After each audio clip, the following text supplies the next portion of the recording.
आणि त्या आपल्या कर्माशी प्रामाणिक राहा. सोपं आहे पण केलं तर असा भाग आहे.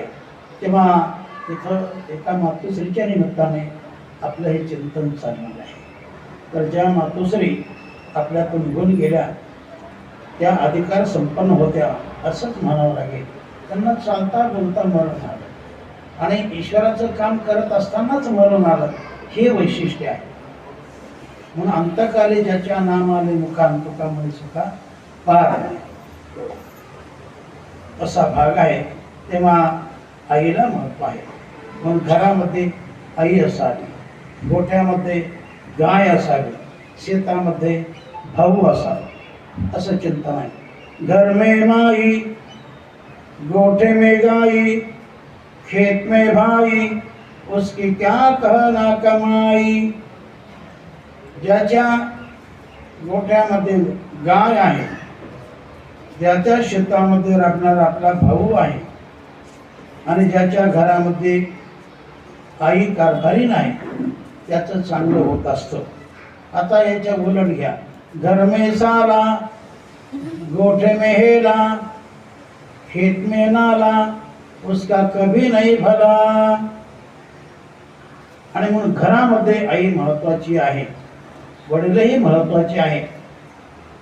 काही वेळेला वय झाल्यामुळे काही जरी करत नसले पण त्यांचा फार मोठा आधार असतो, फार मोठा आधार असतो. आई वडील हे अनेक वर्षे राहिले तर आपल्याला फार मोठा आधार असतो. आईवडिलांची कृपा असावी, आईवडिलांचा आशीर्वाद जीवनामध्ये असावाच.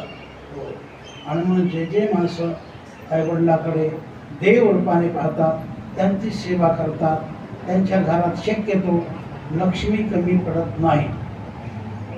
आईवडिलांची सेवा केली तर भगवान खुश राहतो आणि जिथं भगवान खुश राहतो तिथं लक्ष्मी चांगली राहते, सुख देऊन राहते. काही ठिकाणी लक्ष्मी राहते,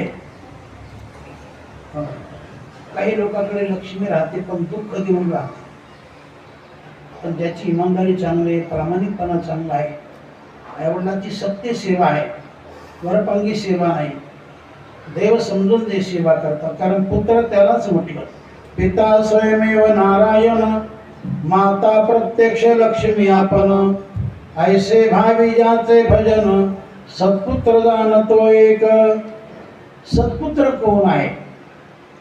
तर जो आपल्या आईला लक्ष्मी समान मानतो, जो आपल्या बापाला देवा समान मानतो, भगवंता समान मानतो,